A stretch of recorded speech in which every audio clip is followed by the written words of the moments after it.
नमस्कार, मैं हूं नवीन पांडे। आप देख रहे हैं राष्ट्रधर्म।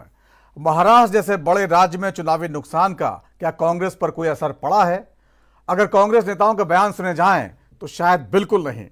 संविधान दिवस के कार्यक्रम में आज राहुल गांधी जी ने जो भाषण दिया उससे साफ है, चुनाव में जनता चाहे जैसा भी जनादेश दे, उनकी राजनीति पुराने ढर्रे पर ही चलती रहेगी। कांग्रेस के ही कार्यक्रम में जब राहुल गांधी का माइक कुछ देर के लिए बंद हुआ तो उन्होंने इसके पीछे भी साजिश खोज ली। इसी कार्यक्रम में राहुल ने 2 टूक ऐलान किया कि जातीय जनगणना और 50% आरक्षण की सीमा बढ़ाने का मुद्दा चलता रहेगा। अब बड़ा सवाल यह है कि जब बीजेपी इस मुद्दे की काट ढूंढ चुकी है तो क्या कांग्रेस को अपनी राजनीति की शैली नहीं बदलनी चाहिए? शायद इसी सवाल का जवाब ढूंढने के लिए कांग्रेस 29 नवंबर को कार्य समिति की बैठक करने जा रही है। इस बैठक में हरियाणा और महाराष्ट्र की हार के कारणों पर मंथन होगा। इस बीच पीएम मोदी ने संविधान दिवस पर अपनी सरकार के कामकाज का लेखा जोखा दिया और ये बताने से नहीं चूके कि उनकी सरकार ने आम आदमी की उम्मीदों को पूरा करने के लिए बड़ा काम किया है। यह भी बड़ा सवाल है, कांग्रेस और बीजेपी की राजनीति की शैली में क्या बड़ा अंतर आता जा रहा है? इन्हीं मुद्दों पर चर्चा करेंगे। उससे पहले देख लेते हैं क्या कुछ कहा गया है।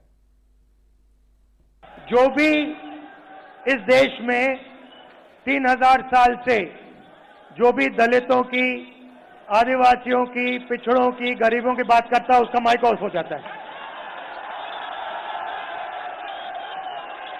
माइक ऑफ हो जाता है। आपने देखा होगा, मुझे कहा जब माइक ऑफ हो गया तो मुझे कहा, काफी लोग आए और उन्होंने कहा जाके बैठ जाइए। मैंने कहा मैं नहीं बैठूंगा, मैं खड़ा रहूंगा, मुझे नहीं बैठना। माइक जितना ऑफ करना है करो, मुझे जो बोलना है मैं बोलूंगा।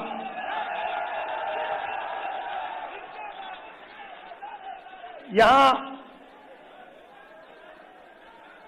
रोहित वेमुला जी की फोटो है पीछे। यहां पे ये बोलना चाहते थे, इनकी आवाज छीन ली गई। और हर रोज हिंदुस्तान में आदिवासी युवा, दलित युवा, पिछड़े वर्ग का युवा सपना देखता है, मैं इंजीनियर बनूं, मैं डॉक्टर बनूं, मैं लॉयर बनूं, मैं मीडिया में जाऊं, मैं आईएएस ऑफिसर बनूं। मगर सच्चाई यह है कि इस देश का पूरा सिस्टम पिछड़ों, दलितों और आदिवासियों के खिलाफ खड़ा हुआ है। संविधान दिवस पहले भी मनाया गया था, आज भी मनाया है, और हम ये चाहते हैं कि इसको 2 दिन डिस्कशन देना चाहिए। डिटेल में संविधान के ऊपर अगर डिस्कशन हुआ तो लोगों को मालूम होता संविधान का महत्व क्या है, अपने फंडामेंटल राइट्स क्या है, अपने सेक्युलरिज्म के बारे में क्या है, सोशलिज्म के बारे में क्या है, अपने इक्वालिटी के बाद, ये सारी चीज़ें हम पार्लियामेंट के थ्रू लोगों को समझा सकते हैं। इसीलिए हमने लेटर भी लिखा है और डिमांड भी किया है कि 2 दिन का डिस्कशन पार्लियामेंट में होना चाहिए। राहुल गांधी भी लोकसभा स्पीकर को लिखे हैं, मैं चेयरमैन को लिखा हूँ, वो ठीक है। और महाराष्ट्र का विवाद जो है जल्द खत्म होना चाहिए। माननीय एकनाथ शिंदे साहब ने 2.5 साल में बहुत अच्छा काम किया है मुख्यमंत्री के रूप पर, और अभी मतलब उन्होंने अच्छी सीटें चुनकर लाई है, 57 सीटें मतलब उन्होंने चुनकर लाई है, और बीजेपी की 132 सीटें चुनकर आई है। तो अभी बीजेपी का मानना यह है कि भाई 2.5 साल एकनाथ शिंदे जी मुख्यमंत्री रहे हैं, तो अभी देवेंद्र फडणवीस को मौका देना चाहिए। और बीजेपी के हाई कमांड ने तय किया है कि देवेंद्र फडणवीस जी को मुख्यमंत्री बनाना है, लेकिन एकनाथ शिंदे जी थोड़े नाराज है, उनकी नाराजगी दूर करने की आवश्यकता है। उनके बारे में महाराष्ट्र को बहुत बड़ा आदर भी है। लाडली बहना का एक बहुत बड़ा इम्पैक्ट महाराष्ट्र में हुआ, और महाराष्ट्र की सफलता में मतलब एकनाथ शिंदे जी का भी बहुत बड़ा मतलब इम्पोर्टेंट रोल रहा है। तो लेकिन अभी बीजेपी के पास इतनी सीटें हैं कि बीजेपी अभी मानेगी नहीं। मुझे लगता है भाई एकनाथ शिंदे जी ने थोड़ा सा 2 कदम पीछे आना चाहिए। जिस देवेंद्र फडणवीस जी 4 कदम पीछे आए थे, उन्होंने उनके नेतृत्व में काम किया था। तो एक तो एकनाथ शिंदे साहब ने एक तो डिप्टी सीएम बनना चाहिए, या फिर अगर डिप्टी सीएम बनना उनके लिए ठीक नहीं है, लेकिन केंद्र में मतलब उन्होंने मंत्री बनने के लिए आना चाहिए, ऐसा मेरा सुझाव है। और उसके लिए जरूर माननीय नरेंद्र मोदी जी, अमित शाह साहब विचार करेंगे और कोई न कोई तो निर्णय जल्दी जल्दी होना चाहिए। नाराजगी ये अच्छी बात नहीं है। एकनाथ शिंदे जी और उनके सभी 57 एमएलए की हमें बहुत बड़ी आवश्यकता है और हम सब लोग महायुति करके हम एक साथ आगे चलना चाहिए, नहीं तो अपने जनता का विश्वास टूट जाएगा। जनता ने अपने पर विश्वास रखा था, इसीलिए जल्दी जल्दी कॉम्प्रोमाइज होना चाहिए और बहुत बड़े विश्वास से ही जल्दी जल्दी मंत्रिमंडल का विस्तार होना चाहिए। लेकिन उस मंत्रिमंडल में मेरे पार्टी को एक मंत्री पद मिलना चाहिए। इसी तरह की मांग मैंने पहले भी की थी और माननीय देवेंद्र फडणवीस जी को 2 बार मैं मिला हूं अभी, और कल भी मैं उनको मिला हूं और आरपीआई को एक मंत्री पद देने का वादा हुआ है कि किया गया है और मंत्रिमंडल का विस्तार जल्दी होना चाहिए। देखो, महाराष्ट्र में जो कुछ भी चुनाव के नतीजे आए हैं, पार्टी हाईकमांड को भी उस नतीजे से अवगत है, क्योंकि खुद पार्टी हाईकमांड भी वहां मौजूद थी। तो जो भी चुनाव के नतीजे आए वो किसी को भी एक्सेप्ट होने लायक नहीं है, ना महाराष्ट्र के पब्लिक को भी है। तो इस विषय का एक मंथन हमने किया है और रास्ता कैसे बनाने का वो, और जनभावना जो है, आज महाराष्ट्र का सोशल मीडिया देखोगे तो पब्लिक बोलती कि हमारे वोटों से सरकार नहीं आई है। तो जनता की जो भावना है उसको हमेशा कांग्रेस पार्टी ने उसको रिस्पेक्ट किया है। आज मैं मेरे नेता राहुल जी से भी उसी बारे में बात करने यहाँ पर आया हूँ और मुझे लगता है कि कोई ना कोई अच्छा रास्ता उसमें से निकलेगा। लगातार जो चुनाव नतीजे आए हैं उनको लेकर कांग्रेस क्या सोचती है। संविधान दिवस पर कांग्रेस और बीजेपी नेताओं के आज जो भाषण हुए, बहुत कुछ बयान करते हैं।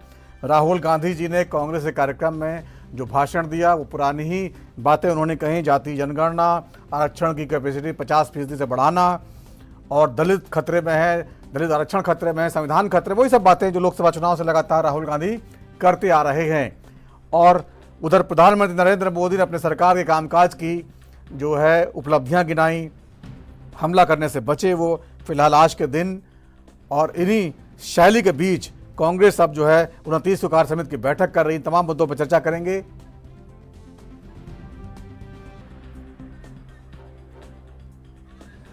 तो राहुल गांधी जी जब आप चर्चा कर रहे थे दिल्ली के तालकटोरा स्टेडियम में, कांग्रेस जो की बैठक थी, उनका एक कार्यक्रम था, उसमें उनका माइक बंद हो गया। तो राहुल गांधी जी ने इस माइक को बंद होने के लिए कहा यह भी एक साजिश है, जब भी मैं दलितों की बात करता हूं तो मेरा माइक बंद हो जाता है। क्योंकि इससे पहले आपको याद होगा संसद में कई बार उनका माइक, अब संयोग कहें या दुर्योग कहें, जिसके कारण से उनका बोलते समय बंद हो चुका है। और आज लेकिन कार्यक्रम कांग्रेस का था, तब भी माइक बंद हुआ, तब भी उन्होंने वही पुरानी बात कही कि किसी साजिश के तहत उनका माइक बंद करा दिया जाता है जब भी वो दलितों की बात करते हैं। तो नैरेटिव जो राहुल गांधी खड़ा करने की कोशिश कर रहे हैं बार बार कि वो दलितों की लड़ाई लड़ रहे हैं, वो पिछड़ों की लड़ाई लड़ रहे हैं, वो जातीय आरक्षण की लड़ाई लड़ रहे हैं, वो इस देश में जो 60% 80% आबादी है उसकी बात कर रहे हैं। और बार बार सवाल उठाते हैं कि उनके लोग बड़े पदों पर कहाँ हैं, मीडिया में बड़े पद पर कहाँ हैं, IAS में बड़े पद पर कहाँ हैं, कितने डॉक्टर हैं, कितने इंजीनियर हैं, यानी कि उच्च तबके में वहाँ की जातियों के लोग क्यों नहीं पहुँच पा रहे, ये सवाल उनका रहता है। और कांग्रेस इन्हीं सवालों के मद्देनज़र ये सवाल भी कांग्रेस सामने खड़ा है, अगर राहुल गांधी जी के सवाल इतने जनता को प्रभावित कर रहे हैं तो फिर वोट क्यों नहीं मिल रहा है कांग्रेस को। महाराष्ट्र में जिस तरह बुरी हार कांग्रेस की हुई है और ये माना जा रहा था कि वहाँ पर बीजेपी बैकफुट पर है, एंटी इनकम्बेंसी चलेगी, सरकार के कामकाज को लेकर वोटिंग होगी। और चूंकि लोकसभा चुनाव के दौरान अच्छी सीटें निकाली थी विपक्षी इंडिया गठबंधन ने, तो विधानसभा चुनाव के दौरान भी उसका फ़ायदा मिलेगा। लेकिन उसका उल्टा हुआ, बहुत बुरी हालत हुई कांग्रेस की और बाकी साथियों की।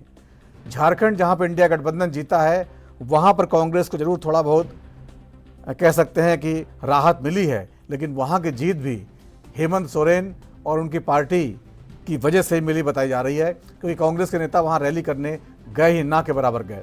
राहुल गांधी जी भी 1-2 बार गए, प्रियंका गांधी गई नहीं, तो वो भी हेमंत सोरेन अपने दम पर जीत के लाए हैं झारखंड, ऐसा कहा जा रहा है। भले वो इंडिया गठबंधन में शामिल है और बीजेपी बार बार कह रही है कांग्रेस जो सवाल उठाती है, जो दम भरती है, वो सहयोगियों के दम पे भरती है। अपनी ताकत उसकी लगातार घटती जा रही है। जम्मू कश्मीर में चुनाव हुए थे, वहाँ पर भी वो बहुत छोटी पार्टी बन के रह गई। वहाँ जो पार्टी जीती है, उनके अलायंस जीती है नेशनल कॉन्फ्रेंस। हरियाणा में चुनाव जीतते जीतते रह गई थी कांग्रेस, उसके वोट जरूर बढ़े, लेकिन पार्टी बीजेपी लगातार 2 बार से सत्ता में थी और एंटी इनकम्बेंसी के बावजूद कांग्रेस उनको हटा नहीं पाई और महाराष्ट्र के सामने है। तो बड़ा सवाल ये भी है कि क्या कांग्रेस जो है इस समय ऐसी रणनीति अपना रही है कि सत्ता उसे नहीं मिल पा रही है, लोग उस पर भरोसा नहीं करने को तैयार हैं। इनके पीछे वजह क्या है? लगातार राहुल गांधी जी लोकसभा चुनाव से पहले वो मुद्दे उठा रहे हैं। क्या वो मुद्दे इतने असर नहीं कर रहे हैं अब? क्या बीजेपी ने उनकी काट खोज ली है? बीजेपी लगातार जिस तरह से कह रही है कि राहुल गांधी जी और उनकी टीम जो है लगातार गलत नैरेटिव पेश करते हैं, झूठे आरोप लगाते हैं, और उन आरोपों की वजह से लोकसभा चुनाव के दौरान एक वर्ग विशेष जो है वो कहीं ना कहीं कंफ्यूज हो गया था, लेकिन अब बीजेपी उसको वापस लेके आ गई है। तो ये तमाम मुद्दे हैं, इन पर चर्चा करेंगे। कुछ खास मेहमान हमारे साथ हैं, उनके पास चलते हैं, बातचीत का सिलसिला शुरू करते हैं। हमारे साथ शांत प्रकाश जाटव जी है, नेता बीजेपी के, बहुत बहुत स्वागत है शांत प्रकाश जी। हिमांशु कुमार जी है, नेता कांग्रेस के, बहुत बहुत स्वागत है। अमिताभ कुमार जी हैं, वरिष्ठ पत्रकार, बहुत बहुत स्वागत है। दिनेश सिंह जी हैं, राजनीतिक विश्लेषक, बहुत बहुत स्वागत है। सबसे पहले हिमांशु कुमार जी, आपके पास से आना चाहूंगा। राहुल गांधी जी आज संविधान दिवस के कार्यक्रम में बोल रहे थे, आपका ही कार्यक्रम था पार्टी का, और माइक बंद हो गया, और उसके लिए भी उन्होंने साजिश का एंगल खोज लिया। तो ये जो नैरेटिव है बार बार, ये जनता के गले कैसे उतरेगा? क्योंकि इससे पहले हालांकि लोकसभा में उनका माइक बंद हो चुका है, लेकिन एक ही बात को बार बार कहना, तो क्या जनता का तो क्रेडिबिलिटी का इश्यू नहीं कहा जाएगा? देखिए, ऐसा है नवीन जी कि श्री राहुल गांधी जी लगातार इस बात पर चर्चा करना चाहते हैं कि किस तरह से इस देश में जो दलितों की बात करता है, जो अति पिछड़ों की बात करता है, उसके साथ भेदभाव किया जाता है, उनकी आवाज को दबाने का प्रयास किया जाता है। उन्होंने आज ये कहने का प्रयास किया था, ये समझाने का प्रयास किया था। अब लोकसभा में जिस तरह से उनके माइक को बार बार बंद किया गया, जिस तरह से भारतीय जनता पार्टी उनकी आवाज को दबाने का प्रयास किया, तो इस बात की चर्चा वो कर रहे थे। आज तो एक आम संजोग था कि माइक बंद हुआ। यही तो मैं हिमांशु जी, यही तो मैं कह रहा हूं, संजोग को भी अगर आरोपों में बदल देंगे तो पीछे मान लीजिए वाकई उनका बंद किया गया होगा, तो वो भी बात हवा में उड़ जाएगी। यही तो बीजेपी करती है, यही तो समझ नहीं पा रहे हैं। नहीं, देखिए, लोकसभा का माइक बंद होना और आज का माइक बंद होना दोनों अलग अलग चीजें हैं। और नवीन पांडे जी, आप प्रबुद्ध पत्रकार हैं, वरिष्ठ पत्रकार हैं, आप इस बात को भली भांति समझते हैं। और इस बात को समझाने का एक उदाहरण उन्होंने पेश किया था, यह कि जब भी हम दलितों की बात करते हैं तो माइक हमारा बंद कर दिया जाता है। ये एक समझाने का प्रयास था कि किस तरह से इस देश में दलितों, आदिवासियों, अति पिछड़ों की बात करने वालों को के चुप करने का, उनकी आवाज को दबाने का प्रयास किया जाता है। ठीक है, इस बात का एक उदाहरण बीजेपी के आईटी सेल के हेड है अमित मालवीय जी ने वीडियो जारी किया है और राहुल गांधी जी पे आरोप लगाया है कि उन्होंने राष्ट्रपति जी का सम्मान नहीं किया। राष्ट्रपति जी खड़ी थी और राहुल गांधी जी बैठ गए थे। तो ये जो वीडियो में दिखाई दे रहा है, हो सकता है अनजाने में हो राहुल गांधी से, लेकिन बीजेपी हर मुद्दे को किस तरह से प्रस्तुत करती है, इसमें कहीं ना कहीं आप लोगों से चूक हो जाती है। देखिए नवीन जी, अमित मालवीय जी का यह पहला वीडियो नहीं है। इससे पहले देख लीजिए किस तरह से आलू से सोना बनाने की बात श्री राहुल गांधी जी का कैसे फर्जी वीडियो आया था और किस तरह से प्रसारित किया गया। उसके बाद अमित मालवीय जी ने कई वीडियो ऐसे जारी की जिसमें कांग्रेस के जो हमारे नेता हैं श्री राहुल गांधी जी, उनको गलत तरीके से उनके वीडियो को छेड़छाड़ करके प्रचारित और प्रसारित करने का काम किया गया। कई मुद्दों पर आपने देखा होगा किस तरह की बातें हुई। नहीं, लेकिन आज के वीडियो में खंडन नहीं आया। मैं यही तो कह रहा हूं हिमांशु जी की खंडन आना चाहिए था ना फौरन कांग्रेस की तरफ से इसका। देखिए, हो सकता है इसकी जांच की जा रही होगी और निश्चित रूप से 1 आध घंटे में आपको इसके बारे में मिल जाएगा। ठीक है, दोबारा फिर आता हूं आपके पास लौट के, कौन सी बात है, क्या कैसे, फिर दोबारा आता हूं। दिनेश सिंह जी, जिस तरह से कांग्रेस चुनाव में हारी है महाराष्ट्र में और इससे पहले हरियाणा में, और जो सांत्वना पुरस्कार के तौर पर झारखंड उसको मिला भी है, इसके बाद भी राहुल गांधी जी आज पहली बार बोल रहे थे सार्वजनिक तौर पर, और उनके भाषण में जो तेवर थे वो पुराना अंदाज था, वही मुद्दे थे। तो क्या उनको कुछ बदलाव करना चाहिए, या जो फॉर्मूला उन्होंने खोज लिया है उनको लग रहा है यही बिल्कुल सटीक है और एक न एक दिन तो जो है ये काम करेगा? जी, आप सभी को प्रणाम नवीन जी। देखिए, जिस तरीके से जैसे कि सांत्वना पुरस्कार आपने बोला, जीएम जो है मतलब जैसे झारखंड की बच्ची की तो झारखंड में देखिए जीत जो हुई कांग्रेस की नहीं हुई है, गठबंधन के जरूर कर सकते हैं। और साथ में जीएमएम के सिर्फ और सिर्फ एक तरह से एक्सक्लूसिव सारा परफॉर्मेंस जो था उस तरह से जीएमएम को जो मिला तो उसी के उसमें तौर पे एक तरह से सांत्वना बोले या जैसे कि फर्स्ट मतलब जो बोले तो वो सारा जेएम के मतलब सिरे जाता है। और दूसरी बात जैसे कि आते हैं, जैसे आज तालकटोरा स्टेडियम में जिस तरह के जो संविधान दिवस का कार्यक्रम था कांग्रेस का, तो उसमें देखिए अपने आप जाने अनजाने में किस तरीके से मुद्दे को भुनाने की कोशिश में अपने ही सहयोग दल जो है उस पर इन्होंने प्रश्न चिन्ह लगा दिए। एक तरफ केजरीवाल जी जो है ये कहते हैं कि हमारे प्रदेश में बिजली नहीं आती, लाइट नहीं आती, हम 24 घंटे बिना कट के बिजली देते हैं। और वहीं पर देखिए मान के चलें कि इंडिया गठबंधन के सबसे सीनियर मोस्ट नेता एक तरह से, और या एक तरह से कहें कि ठीक है अगले प्रधानमंत्री इन वेटिंग, तो इनको अगर बोलते हैं तो उनके अगर कार्यक्रम में और अगर लाइट चली जाती तो अपने आप में बड़ी दुर्भाग्यपूर्ण बातचीत है। और दूसरा उस मुद्दे को भुनाने के लिए उन्होंने बातचीत की, लेकिन ये समझ लगा ये भूल गए कि साथ साथ अगर बोलने से किस तरीके से बोलेंगे तो उस तरीके से क्या नुकसान होगा, क्या फायदा होगा, क्या नफा होगा, वो सब चीज बात की बात है। और उसका एक चीज और है, जैसे इन्होंने बताया कि दलितों और पिछड़ों की बातचीत पे जैसे जिसने की वो पिछड़ा, इस तरह की बातचीत उन्होंने की। और उससे पहले एक कार्यक्रम में इन्होंने ये बोला कि मैं पूरे तरीके से सिस्टम को अंदर से जानता हूँ, क्योंकि मेरी दादी जो थी वो प्रधानमंत्री रही, मेरे पिताजी प्रधानमंत्री रहे, और बाकी मेरे वाला के जैसे परिप्रेक्ष्य उस तरह के परिवार जो है मतलब राजनीति लंबे समय से रहा है, तो मैं अंदर से जानता हूं कि किस तरीके से सिस्टम को अलाइन कर रखा है और किस तरीके से पिछड़ों को और जैसे कि जो इस तरीके से SC ST समाज है और जो जैसे कि वंचित समाज है उनको किस तरीके से मतलब उनको पीछे रखने के लिए सिस्टम को अलाइन कर रखा है। अलाइन का मतलब है कि किस तरीके से उसका जो तालमेल जो है वो उस सांचे में ढाल के ऐसे कर रखा है कि पिछड़े जो हमेशा पिछड़े रहेंगे। यानी कि आपने इससे पहले कोई भी ऐसा कोई कार्यक्रम में इस सिस्टम में नहीं किया, बदलाव लाने की कोशिश नहीं, जबकि संविधान में बदलाव सबसे ज्यादा आप लोगों ने किया है। कितने संशोधन किए गए मतलब यह पूरे तरीके से आप गूगल करके या विकिपीडिया कहीं पर देख सकते हैं, तो उसके आपको मतलब सब नतीजे सामने आ जाएंगे। तो उसमें आपने संशोधन करके जो किया तो वो सिर्फ क्या दिखाने मात्र के लिए किया, किस लिए किया, और आप स्वयं अपनी बातों को झुठला रहे हैं, तो कहीं ना कहीं इनको देखना पड़ेगा। और दूसरा देखिए कि जैसे कहीं ना कहीं कंफ्यूज नजर आते हैं राहुल गांधी जी, और इनके खुद की, मैं कांग्रेस के कई नेताओं को जानता हूं जिन्होंने स्वयं बोला कि हमें कई बार मतलब शर्मिंदगी महसूस होती है कहां पर क्या बोल के आते हैं और किस तरह के आते हैं। और इसमें हिमांशु कुमार जी इस तरह की बोल रहे हैं तो बड़ी जिम्मेदारी से बात करते हैं। कई डिबेट्स में हिमांशु जी के मैं साथ रहा, और पार्टी में अगर इस तरह का नेता हो तो मेरे ख्याल मुझे लगता है कि पार्टी को और कोई लंबी चौड़ी जरूरत नहीं पड़ेगी। लेकिन राहुल गांधी जी कहीं जाकर के हाईजैक करते हैं और अपने तरीके से जो कार्यक्रम करते हैं तो सारी सबकी मेहनत जो है उसमें पानी फिर जाता है। ठीक है, विदेश में ठीक है, एक एक बयान सबसे ले आते हैं दोबारा। दिनेश सिंह जी, शांत प्रकाश जाटव जी, कांग्रेस लगातार मांग कर रही है संविधान दिवस पर एक चर्चा करा लीजिए, 2 दिन का एक कार्यशाला करा लीजिए जिसमें जो है ताकि आप लोग समझ सके धर्मनिरपेक्षता क्या होती है, सामाजिकता क्या होती है, एकता क्या होती है, और बहुत सारी चीज़ें जो आप लोग नहीं जानते संविधान के बारे में, जो संविधान बनाने वाले लोगों ने जो भावना दिखाई थी वो आपको सिखाना चाहते हैं। तो क्यों नहीं आप लोग 2 दिन का कर लेते हैं वर्कशॉप? वो भी राहुल गांधी जी का कांग्रेस ने मांग की है। हाँ, राहुल गांधी जी हमें पढ़ाएंगे कि क्या होती है धर्मनिरपेक्षता और क्या होता है संविधान दिवस और क्या ये प्रशिक्षण देंगे। पहले खुद प्रशिक्षण तो प्राप्त कर ले राहुल गांधी जी। मैं तो बड़ा गंभीर हूँ कि जिस प्रकार की चर्चाएं राहुल गांधी जी को ध्यान में रख करके हो रही हैं, सबसे पहले तो उनको प्रशिक्षण की आवश्यकता है। और कई डिबेट में मैंने बोला है कि राहुल गांधी जी को बेसिकली हमारे संघ के जो प्रशिक्षण कार्य हैं उसमें आना चाहिए और उनको जानकारी हो जाएगी कि एक्चुअल में प्रशिक्षण क्या होता है और इनको क्या चीज सीखनी है। इनफैक्ट क्या है, ये बड़े बाप के बच्चे हैं और हमेशा ये जो है स्कूलों में खेले हैं। राजनीति इनको जबरदस्ती थोपी जा रही है, ये बने नहीं है राजनीति के लिए। ये जो है सही मायने में ये अत्याचार हो रहा है राहुल गांधी जी के ऊपर। राहुल गांधी जी दिल से बहुत अच्छे इंसान हैं और इनको गलत जगह पर लगाया जा रहा है। जिस तरीके से आ गई है प्रियंका गांधी जी, आ गई हैं वायनाड जीत के जो संसद में आ रही हैं, कल शायद शपथ भी हो जाए उनकी, तो फिर आप लोगों को जो है समझ में आएगा कि वाकई जो है 2 नेता जब आएंगे तो जवाब किस तरह देंगे।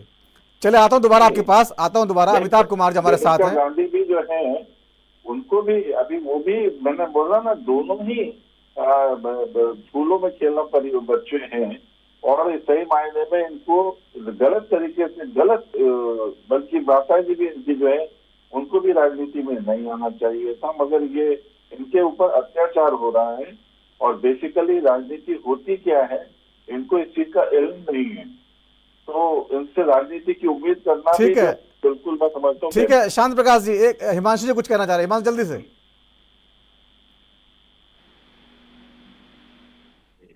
पुराने मित्र हैं श्याम प्रकाश जाटव जी, कि ये श्री राहुल गांधी जी को सच्चे और अच्छे दिल का इंसान मानते हैं, और इन्होंने स्वीकार किया है कि श्री राहुल गांधी जी राजनीति के लिए नहीं बने हुए। इसका मतलब ये मानते हैं कि किस तरह से ये कुचक्र करके और किस तरह से छल की राजनीति और धोखे की राजनीति और किस तरह से हिंसा नफरत की राजनीति बीजेपी करती है, श्री नरेंद्र मोदी जी और अमित शाह जी करते हैं। ये इनकी बातों से ही स्पष्ट हो जा रहा है, इसके लिए किसी को कहने की आवश्यकता नहीं है। ठीक है, दोबारा आता हूं हिमांशु जी, आता हूं दोबारा आता हूं। अमिताभ जी हमारे साथ हैं, वो इंतजार कर रहे हैं, एक एक बयान सबका हो जाए फिर दोबारा आता हूं लौट के। अमिताभ कुमार जी, जिस तरह से महाराष्ट्र का जो है रिजल्ट आया, इस तरह से पहले जम्मू कश्मीर हरियाणा का आया था, कांग्रेस नहीं बदल रही है, उसके नैरेटिव सेट हैं, जातीय आरक्षण और जो है जाति जनगणना और उसके बाद जो है आरक्षण कैप बढ़ाना, वही सब मुद्दों पे राहुल गांधी लगातार आज बोलते रहे और ये मैसेज दे दिया कि देखिए हम उन्हीं मुद्दों पर रहेंगे। तो आपको लगता है ये मुद्दे जो है काम आएंगे आगे चल के? बीजेपी जैसे पहले डरी हुई थी, अभी और डरेगी आगे?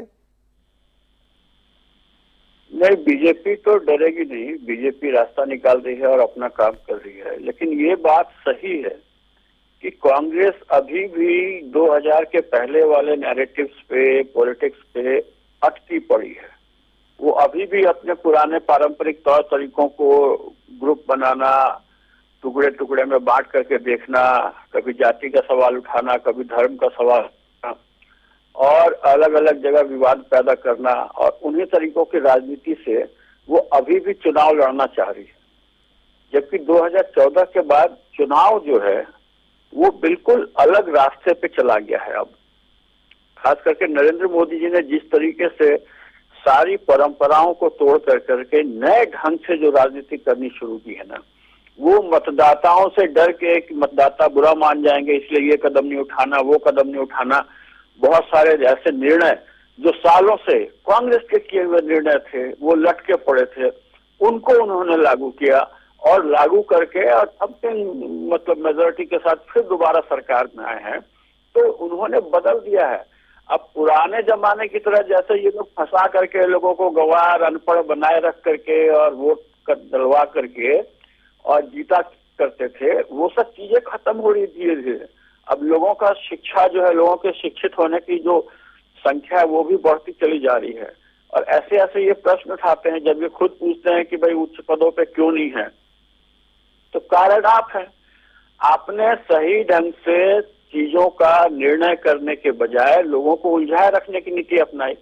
आप आरक्षण के बजाय लोगों को शिक्षित और प्रशिक्षित करने के लिए 1947 के बाद से निर्णय लिए होते तो सारा समाज आज बहुत अच्छी तरह शिक्षित होता और किसी पे डिपेंडेंट नहीं होता, ना वो केवल सरकारी नौकरियों के पीछे भागता। आपने देश की दशा और दिशा को बदलने की कोशिश नहीं की। आप केवल एक खास दायरे में घूमते रहे कि चुनाव किसी तरह जीत लेना है, बाकी 5 साल फिर किसी को नहीं पूछना। लेकिन अमिताभ कुमार जी, यही तो सवाल है, क्या चुनाव जीत पाएंगे? ये जो नैरेटिव लेके आ रहे हैं, इससे आगे चुनाव जीत पाएंगे? लोकसभा चुनाव में तो अच्छी सफलता मिली थी उनको। नहीं, कोई अच्छी सफलता नहीं मिली थी। लोकसभा चुनाव को भी आप अगर आप देख रहे हैं, क्या इनकी सरकार बन गई? क्या डबल हो गए थे? 99 सबसे बेहतर प्रदर्शन इन्होंने जब किया तो इनकी सीटें 99 आ रही हैं।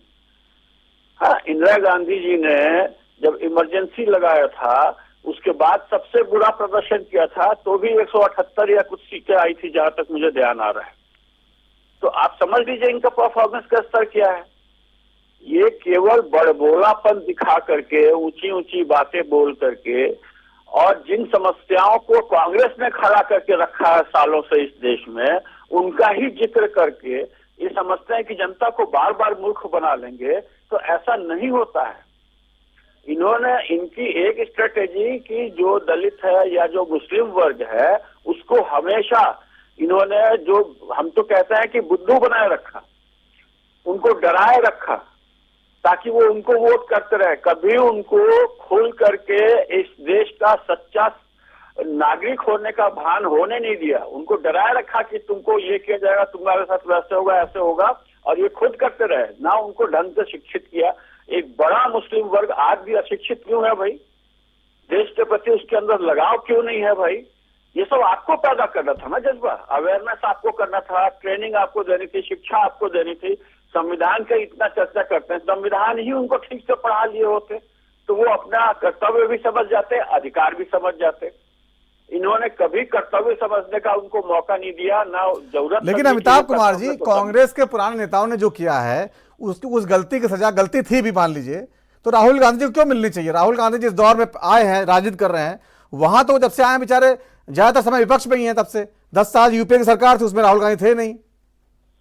भाई राहुल गांधी उसी परंपरा को आगे बढ़ा रहे हैं ना, उससे बाहर निकलने की कोशिश नहीं कर रहे हैं। अभी जैसे वो बार बार जाति गणना के चक्कर में पड़े हुए हैं, क्योंकि ये वही नीति है, टुकड़े टुकड़े करो और कुछ 2-3 वर्गों का जिनकी संख्या ज्यादा है, जिनको हमने आज तक अशिक्षित गंवार बनाए रखा है, उनको डरा करके और उनसे वोट ले लो, दूसरे से डरा लो उसको। और ये बहुत आसान तरीका होता है, ठीक है। हमेशा नेगेटिविटी फैलाना बहुत आसान डरा के जो राजनीति है वो आखिर कितना कामयाब होगी, इस पे चर्चा करेंगे। छोटा सा ब्रेक लेते हैं, ब्रेक के बाद लौटेंगे तो इस चर्चा को आगे बढ़ाएंगे।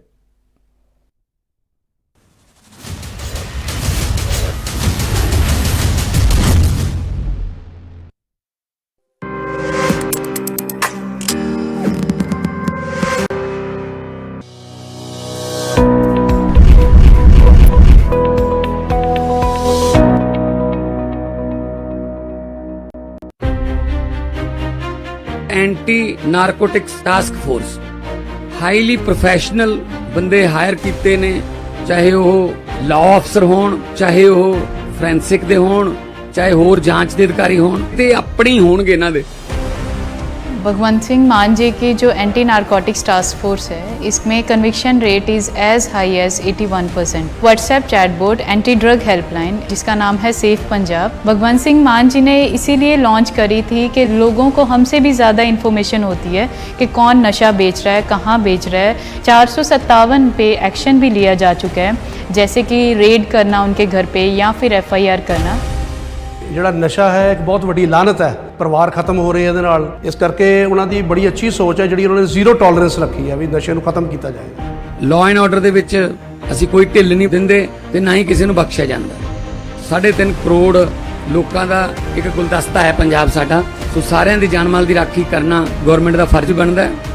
मुख्यमंत्री भगवंत सिंह मान के नेतृत्व वाली पंजाब सरकार में है नशे के खिलाफ जीरो टॉलरेंस। पंजाब सरकार का एक और कठोर कदम safe Punjab, anti drug helpline and WhatsApp chatbot. शिकायत दर्ज करवाने के लिए मैसेज करें 9779100200 पर। नशे के खिलाफ हमारा साथ दें। नहीं दबेगी कोई आवाज, हटेगे पर।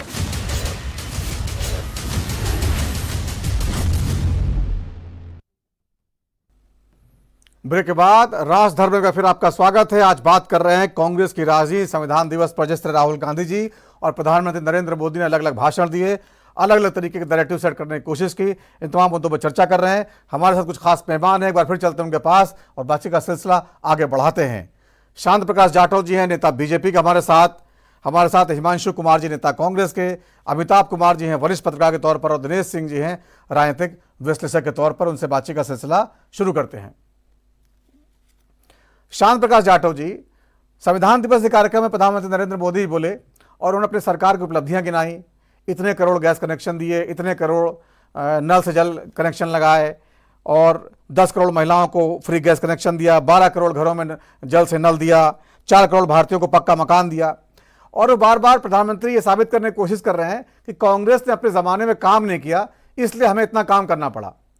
लेकिन ये भी समझने की बात है ना कि कांग्रेस के ज़माने में समस्याएं भी बहुत विकराल थी, उतना पैसा नहीं था, विकास जो जितना हो सकता था उन्होंने किया, और अब जो बचा है वो आप कर रहे हैं। तो इसमें इतना उपलब्धियां, इसको बताने की क्या जरूरत है? कांग्रेस के ही प्रधानमंत्री राजीव गांधी जी ने एक बार कहा कि मैं 100 रुपए बेचता हूं और जनता तक 15 पैसे पहुंचते हैं। ये खुद प्रधानमंत्री, कांग्रेस के प्रधानमंत्री ने कहा। जाहिर सी बात है कि 85% पैसा जो है वो भेंट चढ़ जाता है भ्रष्टाचार में। 2014 से पहले कांग्रेस के बनाए देश में हम शौचालय के लिए महिलाएं जो हैं ग्रामीण क्षेत्रों में बल्कि शहरी क्षेत्रों में भी आप सड़क के किनारे बैठ करके और रात होने का इंतजार करते थे, सड़क के किनारे छिप करके जो है वो शौच करने के लिए मजबूर थे। 2014 के बाद देश में कहीं भी खुले में शौच करना जो है उससे लोग मुक्त हो चुके हैं। यानी शौच करने तक के लिए जो है कांग्रेस ने लोगों को शिक्षित नहीं किया था और सुविधाएं दे दी थी। हमने 14 करोड़ शौचालय फ्री ऑफ कॉस्ट दे दिए और वहीं कांग्रेस ने हिमाचल प्रदेश में भी शौचालय पर टैक्स लगाना शुरू कर दिया। एक शौचालय पर 30 रुपए टैक्स वसूली कर रहा है। आप जब पहले 2014 से पहले खूब ट्रेन से भी जाते थे, बस से भी जाते थे, अपनी कार में भी जाते थे, तो तमाम जगहों पर आप कच्चे मकान देखा करते थे। आज आपको वो कच्चे मकान देखने को नहीं मिल रहे। 5 करोड़ के लगभग जो है मकान भारत सरकार ने मोदी जी के नेतृत्व में दिए, वो उपलब्धि है, वो आपने नहीं दिए थे। और ठीक इसी तरीके से लोग भूखमरी से मरा करते थे। आज 80 करोड़ से ज्यादा आबादी मुफ्त अनाज ले पा रही है और वो पूरी तरीके से सुनिश्चित है कि हमारी सरकार, हमारे प्रधानमंत्री मोदी हमारे लिए भोजन पहुंचा रहे हैं। ये एक बहुत बड़ा, देखिए रोटी कपड़ा और मकान ये सबसे महत्वपूर्ण जरूरत है और उसमें ये जरूरत जो है इस सरकार ने पूरी की है। अभी हम बात कर रहे हैं राहुल गांधी जी की। राहुल गांधी जी चूंकि बड़े घराने से हैं, उनकी कई पीढ़ियां जो है उन्होंने देश के ऊपर शासन किया है और अभी चर्चा में आया ना कि इनकी कोशिश हमेशा ये रही कि गरीब गरीब रहना चाहिए। अगर गरीब अमीर हो गया तो हम शासन किस पर करेंगे, हम अपने काम किससे कराएंगे, क्योंकि गुलाम रखने का शौक है। आज भी जहाँ कहीं किसी प्रकार से नौजवान बच्चे एक दूसरे को जाति के नाम से नहीं जानते, आप शहरों में देखिए कॉलेजेस में केवल इस कारण से कि उनको दाखिला लेना है, उनको बाहर निकल के बताना पड़ता है कि मैं अमुक जाति से। जब तक ये जाति का बंटवारा और जिस तरीके से बड़े हर भाषण में वो जाति पूछ रहे, पत्रकारों की जाति पूछ रहे, कौन जाति, पत्रकारों से जाति पूछना, कौन धर्म की बात करना, ये ठीक है आप लोगों ने शुरू किया, मगर आज जनता इस चीज को स्वीकार नहीं करती। जनता आपस में एक दूसरे के साथ में भेदभाव की बात नहीं करती और ऐसे में राहुल गांधी जी क्योंकि उसी धरने पर काम कर रहे हैं जो इनके पूर्वजों ने, इनके बुजुर्गों ने किया और उसी पैटर्न पर ये देश चलाना चाह रहे हैं, जिसको आज आधुनिक जनता जो है, आधुनिक समाज जो है, नौजवान वर्ग जो है वो किसी सूरत में नहीं स्वीकार कर रहा और यही कारण है कि इनको मुंह की खानी पड़ रही है चुनावों में। अभी आपने कहा कि अरे लोकसभा में तो उन्होंने 99 कर दिया, इस प्रकार की बातों से इनको हौसला हो जाता है। 99 कर लेने से ये बहुत बड़ी पहचान नहीं इनको प्राप्त हो गई। आज विधानसभा में इनको अपनी हैसियत पता लग रही है। 12, 14, 15 सीटों को प्राप्त करके ये किस तरीके से अपने नेता प्रतिपक्ष बनाएंगे, इनको ये भी समझ में नहीं आ रहा है। बेसिकली आज कांग्रेस की स्थिति जो है वो पुरानी सोच के कारण, क्योंकि नई सोच पर नहीं। देखिए आप सरकार को क्रिटिसाइज करो, मगर क्रिटिसाइज करने से पहले अपने आप को भी तो आपको डेवलप करना होगा ना, ताकि आपके साथ में आपकी जो एक फिलॉसफी है उसके साथ में लोग जुड़े। ठीक है, इसी सूरत में आप बांटने की अगर पॉलिटिक्स बनेंगे, अभी मैंने बात करी थी कि इनको पॉलिटिक्स नहीं आती, इनफैक्ट ये पॉलिटिक्स के लिए बने ही नहीं है, ये खेलने कूदने के लिए बने हैं। इसको कॉम्प्लीमेंट की तरह ले रहे हैं, वो कह रहे हैं कि राहुल गांधी जी साफ दिल के इंसान है, आप ये मानते हैं, ये अच्छी बात है, साफ दिल के इंसान राजनीति में आनी चाहिए, वो ये कह रहे हैं। मैं बिल्कुल कहता हूं कि राहुल गांधी, प्रियंका गांधी, सोनिया गांधी, ये सब लोग बहुत साफ दिल के लोग हैं और इनको राजनीति इनके लिए नहीं बनी है। जबरदस्ती कांग्रेस को चलाने के लिए इनके ऊपर एक मानवीय अत्याचार हो रहा है। मैं नहीं समझता कि ये जो अमानवीय अत्याचार जो है ये नहीं होना चाहिए, क्योंकि ठीक है राजनीति तो होती रहेगी, मगर इनके ऊपर अत्याचार है, ये बिल्कुल अत्याचार है। आप तारीफ कर रहे हैं, क्या कर रहे हैं, पूछ लेते हैं। ठीक है, हिमांशु जी हमारे साथ है। हिमांशु जी देखिए, ये तो आप बोल चुके हैं, जिसका जवाब दे चुके हैं आप। ये जो बार बार जो है राजनीति करने के तरीके की बात होती है। राहुल गांधी जी की राजनीति जो है क्या बदलेगी नहीं क्या? क्योंकि जनता जो है पकड़ नहीं पा रही, या तो राहुल गांधी जी को समझ नहीं पा रहे या राहुल गांधी जी समझ नहीं पा रहे हैं। 29 को जो बड़ी बैठक है जो कांग्रेस कार्य समिति की, जिसमें आप जो हार के मंथन करने जा रहे हैं, क्या उसमें ऐसा कुछ आपको लगता है कि ऐसा कुछ विचार आएगा, कुछ बदलें, कुछ बड़ा करें, कुछ ऐसा कनेक्ट करें? दो ही फार्मूले आपके पास जो है, जनता को जो है खटाखट वाला जो है पैसे का ऑफर कर दो फ्री वाला, और दूसरा जो है जाति आरक्षण और जाति जनगणना। इसके अलावा भी कुछ और है? देखिए नवीन जी, मुझे विश्वास ही नहीं, भरोसा है आप पर कि आप मुझे बिना किसी इंटरप्ट का पूरा मौका देंगे। जो हमारे सुन लीजिए नवीन, सुन पूरी बात सुनिए। 3 जो हमारे पैनलिस्ट बैठे हुए हैं हमारे अलावा, वो तीनों के तीनों कांग्रेस पर हमलावर है, और मुझे हर एक व्यक्ति का हर बिंदु जो उठाए उसका जवाब देना होगा। इसलिए मुझे पत्रकारिता और उससे जुड़े हुए हैं, बस बीजेपी वाले हैं। नहीं, देखिए जानता हूँ, मैं अच्छी तरह से जानता हूँ। ये दिनेश सिंह जी बोले भी हैं, मैं कई बार इनके साथ डिबेट कर चुका हूँ। मुझे इनके इन लोगों के परिचय देने की आवश्यकता नहीं है। आप जवाब दीजिए, आपको जवाब दीजिए। यदि आप कहिए तो मैं इनके लोगों का भी पोल खोलना शुरू करूँ तो आप व्यक्तिगत कहेंगे, फिर व्यक्तिगत हो जाएगा। इसीलिए मैं जो मुद्दे हैं मुद्दों पर बात करें, निजी होना ठीक नहीं है। नहीं हिमांशु जी, पोल खोलिए आप पोल खोलिए ना। अरे किस तरह की बात कर रहे हैं भैया? बनते हैं क्या बात करते हैं? आपकी तारीफ की है। दिनेश सिंह जी, चुनौती मत दीजिए, आप आराम से सुनिए। नहीं, चुनौती देकर मैं बता रहा हूं।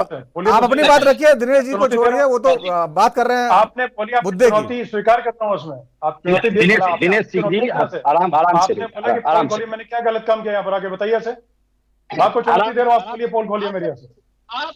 आप लोग प्री बीजेपी हो, प्रो बीजेपी हो, ये आपका पोल खोलने का है। आपकी तारीफ करें, आपकी तारीफ करें, बीजेपी बात करते हैं, आपकी तारीफ करें, तारीफ करने के लिए क्या गलत बयानी मत करो ना, गलत बयानी मत करो ना। आप में तारीफ करने गलत बयानी करते हो, मैं जानता हूँ ना आप कितना झूठ बोलते हैं।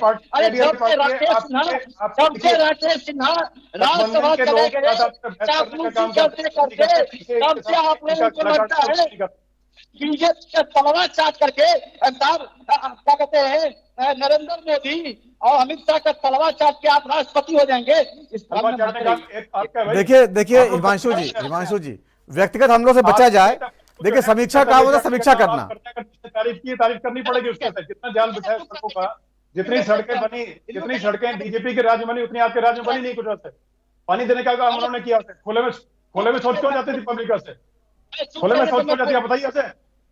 खुले में सोच कर। चलिए दिनेश जी, उनको मौका दे, बोलने का मौका देते हैं। दिनेश जी, उनको बोलने का मौका देते हैं, जवाब देंगे वो। उससे पहले शांत प्रकाश जी काफी सवाल खड़े कर चुके हैं। हिमांशु जी, मुद्दों पर बात करिए, निजी हमलों से बचिए। बदतमीजी कर रहे हैं, बिल्कुल ऐसे बदतमीजी उतर गए। कैसे प्रवक्ता? किसने आपको प्रवक्ता बनाया? मैं आपके बड़े नेताओं को जानता हूं। अरे हमको बोलने का मौका नहीं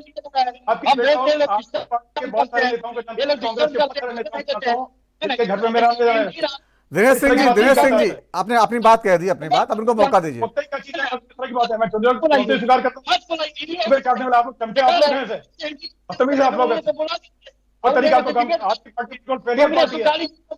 दिनेश कुमार जी, हिमांशु कुमार जी,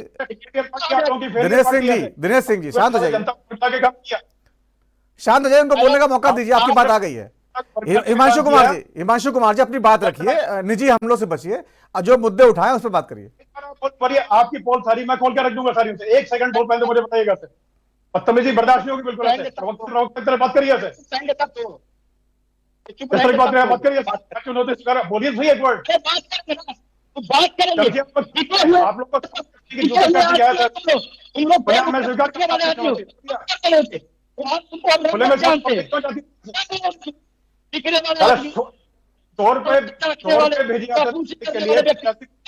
कौन खाता था? आप लोग का नेता खाते थे। गांधी जी चाहते हैं कि हमको बोलने नहीं दिया। दिनेश सिंह जी फिर वो आरोप लगाएंगे हमें बोलने नहीं दिया। दिनेश सिंह जी आप शांत हो जाइए, आपको मौका दूंगा उसके बाद। दिनेश जी आपकी मौका दूंगा। हिमांशु जी अपनी बात रखिए। हिमांशु जी निजी हमले से बचिए, अपनी बात रखिए। एक वर्ड और बोलिएगा इसके बाद में हिमांशु जी से आपको बताता हूँ। एक वर्ड नहीं मेरे किसी के खिलाफ। बात करिए तर्कों से। दिनेश जी वो अपनी बात रख रहे हैं, आपकी बात नहीं करेंगे। निजी हम लोग के लिए मंच नहीं है। आप लोग चमचे हैं, चमचों की पार्टी। चमचों की पार्टी स्वतंत्र नागरिक स्वतंत्र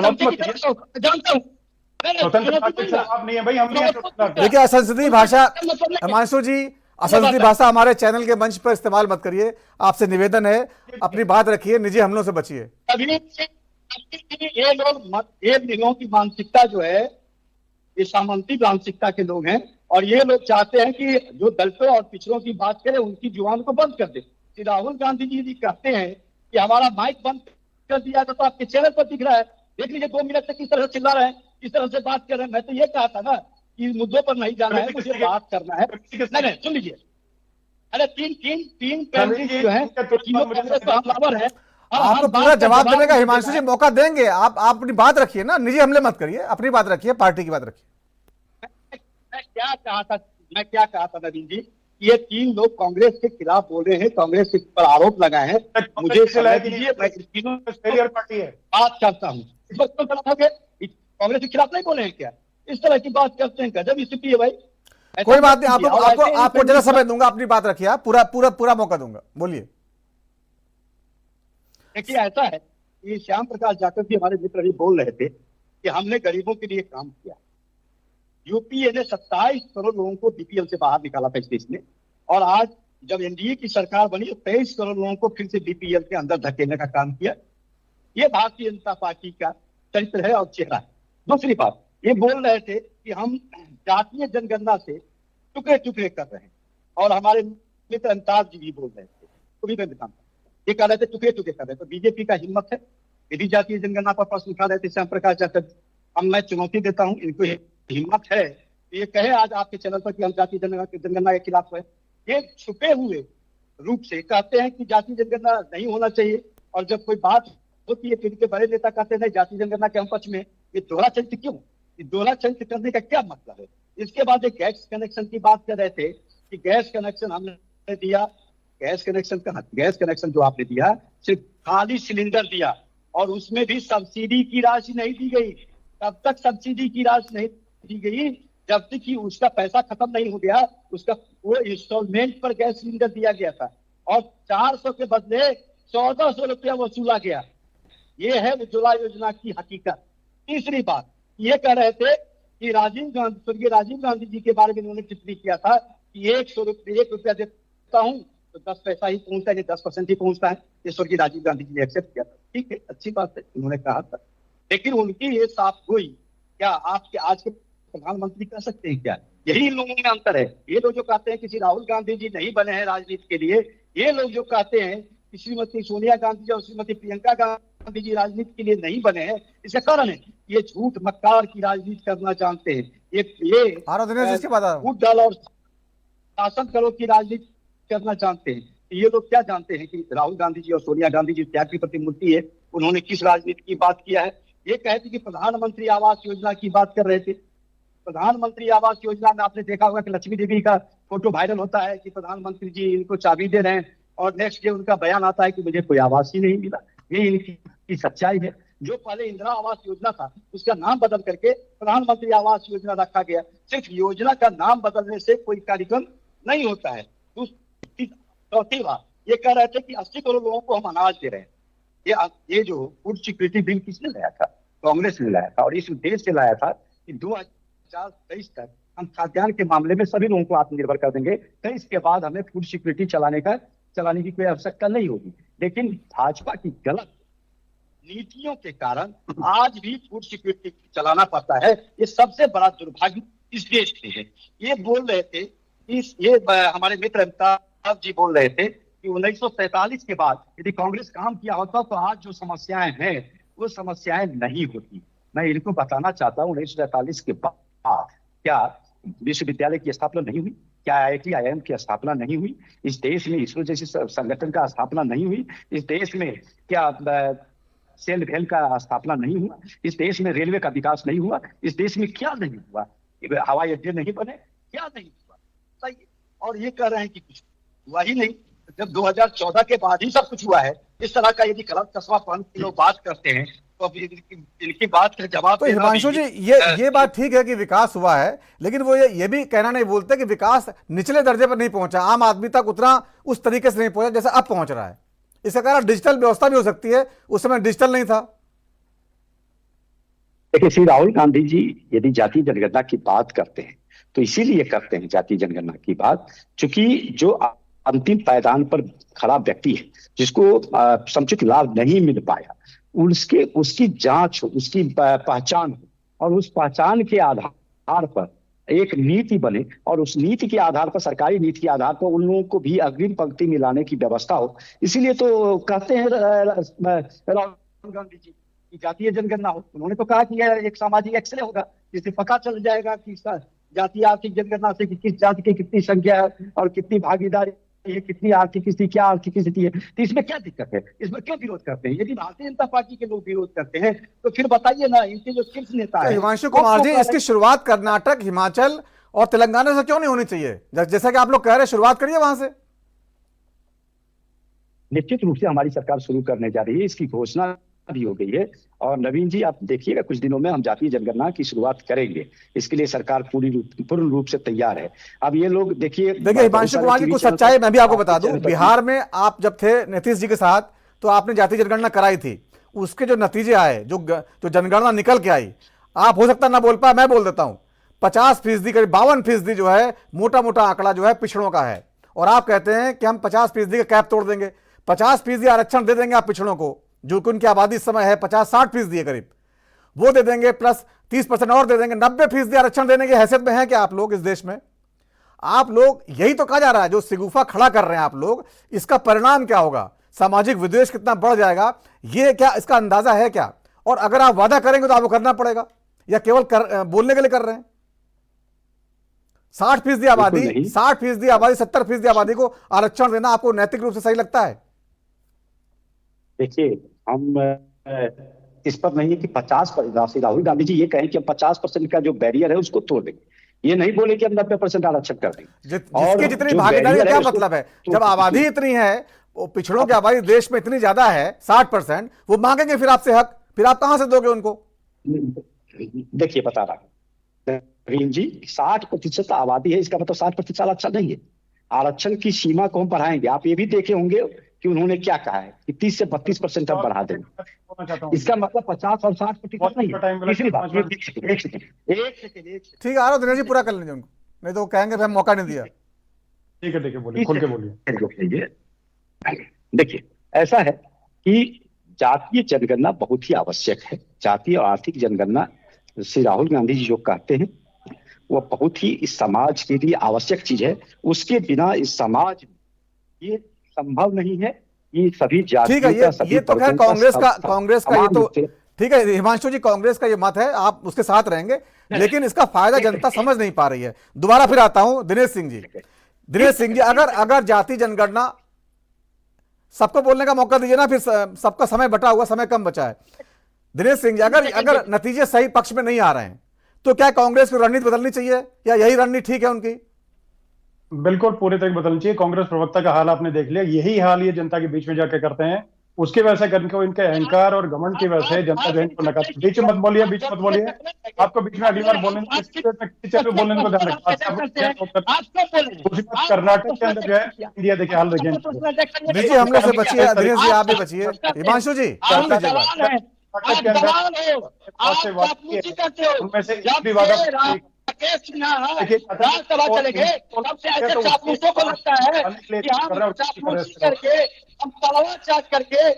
हिमांशु जी, सारा समय इसी में चला जाएगा, झगड़ा करने में, कुछ विचार निकल के नहीं आ पाएंगे। हिमांशु जी सुन लीजिए, हिमांशु जी सुन लीजिए। जनता के बीच में घर में नहीं, जनता के बीच में हिमांशु जी आपकी बात हो गई, सुन लीजिए क्या कह रहे हैं, सुन तो लीजिए पहले। हिमांशु जी सुन लीजिए।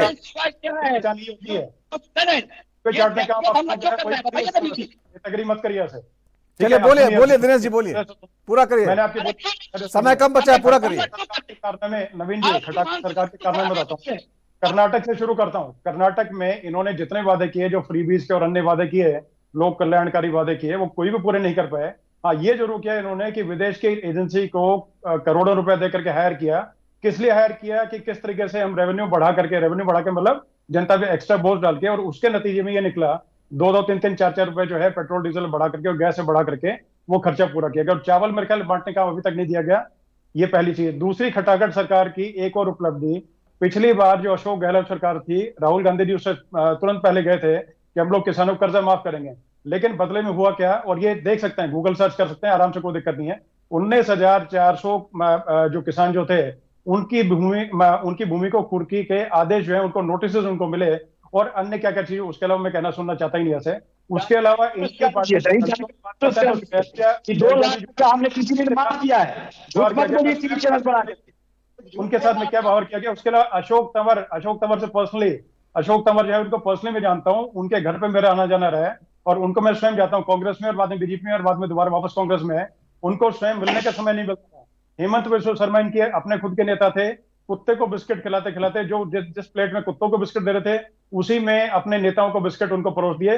नाराज होकर के हेमंत बिस्वा शर्मा जो थे वापस चले गए थे। ये तीसरी चौथी चीज। हिमाचल के अंदर क्या हुआ, हिमाचल के सरकार के लोगों से गिरे हुए हैं। 5वीं चीज, खुले में सोच करने को देश की जनता मजबूर क्यों। और उसके बाद में 6ठी चीज बताता हूं कि उसके बाद में इतना बड़ा जाल जो भाजपा के राज में, और जो सड़कों का बिछा, एक्सप्रेसवे हाईवे और ये सब जो बने, और नेशनल हाईवे अथॉरिटी जो बनी, वो क्या आपके राज में थी? नहीं थी। उसके अलावा एयरपोर्ट जो थे वो कितने बने, ये देखिए पहले से, जो जैसे के बाद में संख्या कितनी बनी वो देखने की बात है। उसका जैसे कि 100 रुपए से निकलता था, 85 रुपए बीच में खा लिया था, उसके लिए डायरेक्ट बेनिफिट जो स्कीम चलाई गई, उसके बदले में क्या बोलना चाहते हैं, तो सब चीज बोलना पड़ेगा, समझना पड़ेगा। ठीक है दिनेश जी, सवालों का जवाब ले लीजिए, हिमांशु जी जवाब दीजिए जल्दी। आप लोग पिछड़ रहे हैं, जवाब मैं भी दूंगा इसके बदले। डायरेक्ट बेनिफिट की जो बात कर रहे हैं दिनेश जी, इनको पता होना चाहिए कि आधार कार्ड का जब हमने शुरुआत किया था, यूपीए सेकंड की जो मनमोहन सिंह की सरकार थी, तो यही गुजरात के मुख्यमंत्री थे नरेंद्र मोदी जी, यही विरोध कर रहे थे। तो डायरेक्ट बेनिफिट योजना की शुरुआत किसने की? कांग्रेस ने किया था। जानकारी को थोड़ा दुरुस्त करके आइए। और ये शौचालय की बात कर रहे हैं, लोहिया स्वच्छता, सुन लीजिए ना, लोहिया स्वच्छता अभियान योजना पहले से चल रहा था, उसको आपने नया नाम दे दिया। आप नया नाम दे करके चला रहे हैं, आपने प्रचार प्रसार किया, आप तो प्रचार मंत्री है, प्रधानमंत्री तो है नहीं। और हवाई अड्डे की बात है, कितनी हवाई योजनाएं शुरू हुई और कितने अभी बंद है और कितने चालू है, इसके बारे में जानकारी कर लीजिए। इसके बाद फिर आकर के बयान दीजिएगा। ये सारे, ये जो प्रधानमंत्री जी कहते थे कि हवाई चप्पल पहनने वाला हवाई यात्रा करेगा, आज क्या स्थिति हो गई? हवाई किराए में कितनी वृद्धि हुई है? कांग्रेस का जो देन है वो निचले तबके के गरीब गुरबों से लेकर के सारे लोगों के लिए, लेकिन भारतीय जनता पार्टी का देन है।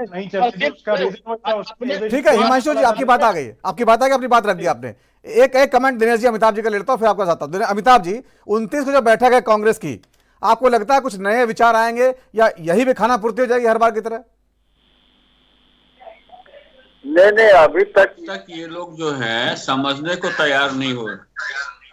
आप देखिए ना, ये बात सुनने तक को तैयार नहीं है। जब सब्जेक्ट ही राहुल जी की राजनीति पे है तो निश्चित रूप से आलोचना आएगी। भाई जो लगातार इतने मतलब 100 वो ये कह रहे हैं राहुल जी ने जो अच्छे काम किए उन्होंने गिनाइए, लोकसभा चुनाव में कुछ तो अच्छा किया तभी तो रिजल्ट अच्छा आया, वो भी तो बोलिए। आप लोग वो नहीं बोलते, ये कह रहे हैं वो।